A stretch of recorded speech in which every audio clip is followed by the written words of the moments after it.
Hello दोस्तों, आप सभी का स्वागत है हमारे चैनल फाइन स्टडी के एक और न्यू वीडियो में। और दोस्तों, आज के इस वीडियो के अंदर हम लोग क्लास 10th साइंस यानी कि विज्ञान के 40 बैरल ऑब्जेक्टिव क्वेश्चंस को करेंगे। ये सभी के सभी क्वेश्चन आपके एग्जाम के लिए काफ़ी ज़्यादा महत्वपूर्ण है, तो वीडियो को आप लोग शुरू से लेकर के अंत तक देखते रहिएगा।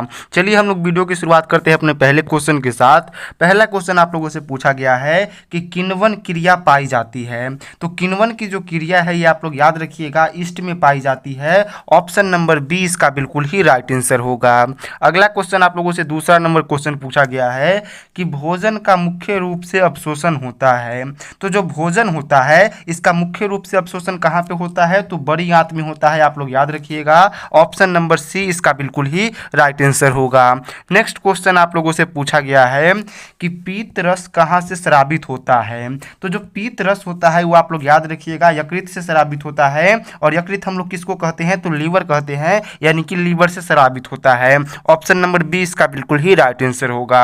अगला चौथा नंबर क्वेश्चन आप लोगों से पूछा गया है कि मृत जीवी का उदाहरण है। तो मृत जीवी का उदाहरण कौन हो जाएगा? तो जो गोबर छत्ता है ये मृत जीवी का उदाहरण होता है। ऑप्शन नंबर 20 का बिल्कुल ही राइट आंसर होगा। अगला देखिए 5 नंबर क्वेश्चन आप लोगों से पूछा गया है कि पाइरूवेट के विखंडन से यह कार्बन डाइऑक्साइड गैस जल तथा ऊर्जा देता है और यह क्रिया कहाँ पे होती है? तो आप लोग याद रखिएगा कि यह जो पूरा का पूरा क्रिया है ये माइटोकॉन्ड्रिया में होती है। ऑप्शन नंबर 20 का बिल्कुल ही राइट आंसर होगा। अगला देखिए 6 नंबर क्वेश्चन आप लोगों से पूछा गया है कि स्वपोषण होता है। तो स्वपोषण जो है वो आप लोग याद रखिएगा कि हरे पेड़ पौधों में होता है। ऑप्शन नंबर 20 का बिल्कुल ही राइट आंसर होगा। अगला क्वेश्चन आप लोगों से 7 नंबर पूछा गया है कि मानव आहार नाल का सबसे लंबा भाग कौन है? तो मानव आहार नाल का सबसे लंबा भाग कौन होता है? छोटी आंत होता है, आप लोग याद रखिएगा। ऑप्शन नंबर सी इसका बिल्कुल ही करेक्ट आंसर होगा। अगला देखिए 8 नंबर क्वेश्चन आप लोगों से पूछा गया है कि एक वयस्क मनुष्य में कितने दांत होते हैं? तो एक वयस्क मनुष्य की अगर बात किया जाए तो इनमें 32 दांत होते हैं, आप लोग याद रखिएगा। ऑप्शन नंबर 20 का बिल्कुल ही राइट आंसर होगा। अगला क्वेश्चन आप लोगों से 9 नंबर क्वेश्चन पूछा गया है कि कोशिका का पावर हाउस कहा जाता है। तो कोशिका का पावर हाउस किसे कहा जाता है? तो आप लोग याद रखिएगा कि माइटोकॉन्ड्रिया को कोशिका का पावर हाउस कहा जाता है। ऑप्शन नंबर ए इसका बिल्कुल ही राइट आंसर होगा।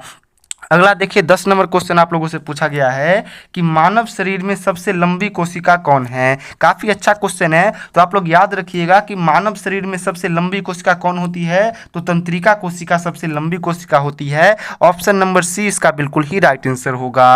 अगला देखिए 11 नंबर क्वेश्चन पूछा गया है कि टेस्टोस्टेरोन स्रावित होता है। ये भी काफ़ी अच्छा क्वेश्चन है, आप लोग याद रखिएगा कि टेस्टोस्टेरोन हार्मोन जो होता है वो कहाँ से स्रावित होता है? तो ब्रिस्टल से स्रावित होता है। ऑप्शन नंबर ए इसका बिल्कुल ही करेक्ट आंसर होगा। अगला क्वेश्चन आप लोगों से 12 नंबर पूछा गया है कि फल पकाने वाला हार्मोन है। तो फल पकाने वाला जो हार्मोन होता है उसे हम लोग क्या कहते हैं? एथिलीन कहते हैं। ऑप्शन नंबर ए इसका बिल्कुल ही राइट आंसर होगा। अगला 13 नंबर क्वेश्चन आप लोगों से पूछा गया है कि विद्युत फ्यूज धारा के किस सिद्धांत पर कार्य करती है? तो विद्युत फ्यूज आप लोग याद रखिएगा ये धारा के ऊष्मीय सिद्धांत पर कार्य करती है। ऑप्शन नंबर ए इसका बिल्कुल ही करेक्ट आंसर होगा। और यहाँ पे ऑप्शन नंबर डी छूट गया है जिसमें था इनमें से कोई नहीं। अगला क्वेश्चन आप लोगों से पूछा गया है 14 नंबर क्वेश्चन कि विद्युत धारा उत्पन्न करने की युक्ति को कहते हैं। तो विद्युत धारा उत्पन्न करने वाली जो मशीन यानी कि युक्ति होती है उसको हम लोग जनित्र यानी कि जनरेटर कहते हैं। तो ऑप्शन नंबर ए इसका बिल्कुल ही करेक्ट आंसर होगा। अगला 15 नंबर क्वेश्चन आप लोगों से पूछा गया है कि लघु पथन के समय परिपथ में धारा का मान क्या होता है? तो लघु पथन के समय आप लोग याद रखिएगा परिपथ में धारा का जो मान होता है वो क्या हो जाता है? बहुत अधिक बढ़ जाता है और प्रतिरोध का मान बहुत अधिक घट जाता है। तो ये दोनों ही क्वेश्चन आप लोगों से पूछे जाएंगे, इसका क्या हो जाएगा? ऑप्शन नंबर सी बिल्कुल ही करेक्ट आंसर होगा। अगला क्वेश्चन आप लोगों से पूछा गया है कि अमोनिया के एक अणु में नाइट्रोजन एवं हाइड्रोजन के परमाणुओं की संख्या का अनुपात है। तो काफी अच्छा क्वेश्चन है। देखिए आप लोग याद रखिएगा कि अमोनिया का जो सूत्र होता है वो NH3 होता है। अब इसमें आप लोग देख सकते हैं कि यहाँ पे नाइट्रोजन कितना है तो 1 ठो है, और यहाँ पे हाइड्रोजन कितना है तो 3 ठो है। तो इसका अनुपात क्या हो जाएगा, 1:3 बिल्कुल ही राइट आंसर हो जाएगा। ऑप्शन नंबर सी इसका बिल्कुल ही करेक्ट आंसर होगा। अगला क्वेश्चन आप लोगों से पूछा गया है कि आधुनिक आवर्त सारणी में तत्वों का वर्गीकरण का आधार है। तो आधुनिक आवर्त सारणी में तत्वों के वर्गीकरण का आधार क्या हो जाएगा, परमाणु संख्या है। ऑप्शन नंबर इसका डी बिल्कुल ही करेक्ट आंसर होगा। नेक्स्ट क्वेश्चन आप लोगों से पूछा गया है कि जरा दृष्टि दोष को दूर करने में किस लेंस का उपयोग किया जाता है। तो जरा दृष्टि दोष जो होता है इसको दूर करने में हम लोग बेलनाकार लेंस का उपयोग करते हैं। ऑप्शन नंबर सी इसका बिल्कुल ही करेक्ट आंसर होगा। अगला 19 नंबर क्वेश्चन आप लोगों से पूछा गया है कि प्रकाश के किस वर्ण के लिए तरंगदैर्घ्य का मान अधिकतम होता है। तो प्रकाश का जो लाल रंग होता है इसके लिए तरंगदैर्घ्य का मान सबसे अधिकतम होता है, और प्रकाश का जो बैगनी रंग होता है इसके लिए तरंगदैर्घ्य का मान सबसे कम होता है। तो ये दोनों ही क्वेश्चन आप लोग याद रखिएगा। ऑप्शन नंबर ए यानी कि लाल इसका बिल्कुल ही करेक्ट आंसर होगा। अगला 20 नंबर क्वेश्चन आप लोगों से पूछा गया है कि पवन विद्युत जनित्र में पवन की चाल कम से कम कितनी होनी चाहिए। तो पवन विद्युत जनित्र जो होता है इसमें कम से कम हवा की चाल यानी कि पवन की चाल 15 किलोमीटर प्रति घंटा की स्पीड होनी ही चाहिए। ऑप्शन नंबर ए इसका बिल्कुल ही राइट आंसर होगा। अगला देखिए 21 नंबर क्वेश्चन आप लोगों से पूछा गया है कि सौर सेल बनाने के लिए किसका उपयोग किया जाता है। तो सौर सेल बनाने के लिए आप लोग याद रखिएगा सिलिकॉन का यूज किया जाता है। ऑप्शन नंबर डी इसका बिल्कुल ही करेक्ट आंसर होगा। अगला क्वेश्चन आप लोगों से 12 नंबर क्वेश्चन पूछा गया है कि प्रकाश तरंग किस प्रकार का तरंग है। काफी अच्छा क्वेश्चन है, आप लोग याद रखिएगा कि प्रकाश तरंग जो होता है यह एक विद्युत चुंबकीय तरंग होता है। ऑप्शन नंबर बी इसका बिल्कुल ही करेक्ट आंसर होगा।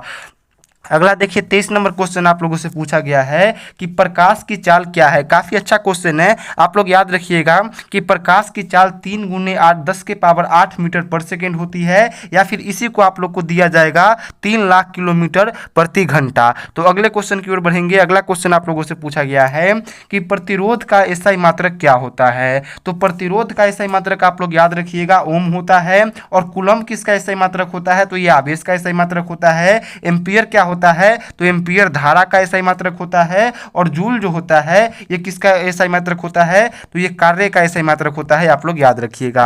अगले क्वेश्चन की ओर बढ़ेंगे। अगला क्वेश्चन आप लोगों से पूछा गया है कि जूल बटा कूलाम किसके बराबर होता है। काफी अच्छा क्वेश्चन है। तो देखिए जूल को हम लोग जे से लिखते हैं और कूलाम को सी से, और जे बटा सी बराबर क्या होता है वी होता है, यानी कि वोल्ट के बराबर होता है। तो ऑप्शन नंबर बी इसका बिल्कुल ही करेक्ट आंसर होगा, यानी कि जूल बटा कूलाम किसके बराबर होता है तो वोल्ट के बराबर होता है। अगले क्वेश्चन की ओर देखेंगे। अगला क्वेश्चन आप लोगों से पूछा गया है कि नीचे दी गई अभिक्रिया में कौन सा कथन सही है। तो देखिए नीचे अभिक्रिया दिया गया है जिसमें कॉपर क्या करता है ऑक्सीजन के साथ अभिक्रिया करके कॉपर ऑक्साइड बनाता है। तो इसमें क्या कथन दिया गया है तो इसमें कथन है ऑप्शन नंबर ए कॉपर का ऑक्सीकरण, जो कि बिल्कुल ही सही है, क्योंकि किसी भी पदार्थ में ऑक्सीजन जुड़ता है तो उसको हम लोग ऑक्सीकरण कहते हैं, और यहाँ पे कॉपर में ऑक्सीजन जुड़ा है इसलिए हम लोग इसे कॉपर का ऑक्सीकरण कहेंगे। ऑप्शन नंबर ए इसका बिल्कुल ही करेक्ट आंसर होगा।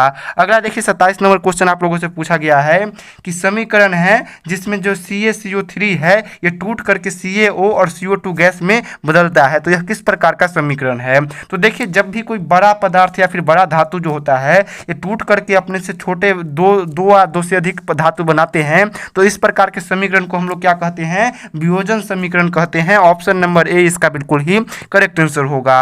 अगला क्वेश्चन आप लोगों से पूछा गया है कि सिरका में कौन सा अम्ल पाया जाता है। काफी अच्छा क्वेश्चन है, आप लोग याद रखिएगा कि सिरका में कौन सा अम्ल पाया जाता है तो सिरका में फॉर्मिक अम्ल पाया जाता है। ऑप्शन नंबर सी इसका बिल्कुल ही राइट आंसर होगा। सॉरी, सिरका में जो है ना एसिटिक अम्ल पाया जाता है, आप लोग याद रखिएगा। अगला क्वेश्चन आप लोगों से पूछा गया है कि खाने वाला सोडा का रासायनिक सूत्र क्या है। तो खाने वाला सोडा का रासायनिक सूत्र क्या होता है NaH होता है और CO होता है, जो कि ऑप्शन नंबर बी में है। तो आप लोग याद रखिएगा यही इसका सूत्र होता है। नेक्स्ट क्वेश्चन आप लोगों से पूछा गया है कि साधारण नमक का रासायनिक सूत्र क्या होता है। काफी इंपॉर्टेंट क्वेश्चन है, आप सभी लोग याद रखिएगा कि साधारण नमक का जो रासायनिक सूत्र होता है वो NaCl होता है। तो ऑप्शन नंबर कहाँ पे है, ऑप्शन नंबर यहाँ पे आप लोग यहाँ पे गलती है, यहाँ पे आप लोग एक ऑप्शन को सुधार करके इसका राइट आंसर कर लीजिएगा, जो कि ऑप्शन नंबर सी हो जाएगा। अगला क्वेश्चन आप लोगों से पूछा गया है कि कौन सा धातु कमरे के ताप पर द्रव अवस्था में रहता है। तो आप लोग याद रखिएगा कि यहाँ पे आपसे धातु पूछा गया है, तो जब धातु पूछा जाए तो पारा वह धातु है जो कमरे के ताप पर द्रव अवस्था में रहता है, और जब आपसे अधातु पूछा जाए तो आप लोग इसका आंसर ब्रोमीन लगाइएगा। अगले क्वेश्चन की ओर देखेंगे। अगला क्वेश्चन आप लोगों से पूछा गया है कि सीसा और टीन के मिश्र धातु को क्या कहते हैं। काफी अच्छा क्वेश्चन है, आप लोग याद रखिएगा कि सीसा और टीन के मिश्र धातु को सोल्डर कहा जाता है। ऑप्शन नंबर ए इसका बिल्कुल ही करेक्ट आंसर होगा। अगला 33 नंबर क्वेश्चन पूछा गया है कि निम्नलिखित तत्वों में से किसकी आयनन ऊर्जा अधिकतम होती है। तो सबसे अधिक आयनन ऊर्जा आप लोग याद रखिएगा फ्लोरीन की होती है। ऑप्शन नंबर बी इसका बिल्कुल ही करेक्ट आंसर होगा। नेक्स्ट क्वेश्चन आप लोगों से पूछा गया है कि कार्बोक्सिलिक अम्ल की क्रियाशील मूलक क्या होती है। तो COOH क्या होती है, कार्बोक्सिलिक अम्ल की क्रियाशील मूलक होती है। CHO जो है ये एल्डिहाइड की क्रियाशील मूलक होती है। और कीटोन की क्रियाशील मूलक क्या होती है, तो CO होती है। ये भी आप लोग याद रखिएगा। अगला क्वेश्चन आप लोगों से पूछा गया है कि नाइट्रोजन अणु में कितने सहसंयोजक बंध पाए जाते हैं। तो नाइट्रोजन अणु जो होते हैं इसके दो अणु के बीच में आप लोग याद रखिएगा 3 सहसंयोजक बंध पाए जाते हैं। तो ऑप्शन नंबर सी इसका बिल्कुल ही करेक्ट आंसर होगा। अगला क्वेश्चन आप लोगों से पूछा गया है कि एथाइल अल्कोहल का अणुसूत्र क्या है। तो एथाइल अल्कोहल का अणुसूत्र होता है C2H5OH, जो कि आप लोग को ऑप्शन बी में देखने को मिल रहा है। तो ऑप्शन बी इसका बिल्कुल ही करेक्ट आंसर होगा। अगला क्वेश्चन आप लोगों से पूछा गया है कि आयोडीन की कमी से कौन सा रोग होता है। काफी अच्छा क्वेश्चन है, आप लोग याद रखिएगा कि आयोडीन की कमी से घेघा रोग होता है। ऑप्शन नंबर ए इसका बिल्कुल ही करेक्ट आंसर होगा। नेक्स्ट क्वेश्चन आप लोगों से पूछा गया है कि पराग कोष में होते हैं। तो पराग कोष में क्या होते हैं, आप लोग याद रखिएगा पराग कोष में परागकण होते हैं। ऑप्शन नंबर डी इसका बिल्कुल ही करेक्ट आंसर होगा। अगला क्वेश्चन आपसे 39 नंबर पूछा गया है कि फूलों में आप लोग याद रखिएगा नर प्रजनन अंग क्या होता है। तो फूलों में नर प्रजनन अंग की बात किया जाए तो पुंकेसर क्या होता है, फूलों में नर प्रजनन अंग होता है। ऑप्शन नंबर ए इसका बिल्कुल ही करेक्ट आंसर होगा। अगला देखिए आखिरी क्वेश्चन जो आप लोगों से 40 नंबर क्वेश्चन पूछा गया है कि शुष्क सेल में ऋण इलेक्ट्रॉन बना होता है। तो शुष्क सेल जो होते हैं उनमें जो ऋण इलेक्ट्रॉन होते हैं वो आप लोग याद रखिएगा जस्ता का बना होता है, यानी कि जिंक का बना होता है। ऑप्शन नंबर सी इसका बिल्कुल ही करेक्ट आंसर होगा। तो आज के इस वीडियो को हम लोग यहीं पे एंड करते हैं। अगर आपको ये वीडियो पसंद आया होगा तो आप लोग वीडियो को जरूर से लाइक कीजिएगा, इसको शेयर कीजिएगा। मिलते हैं अगले वीडियो में, तब तक के लिए बाय बाय।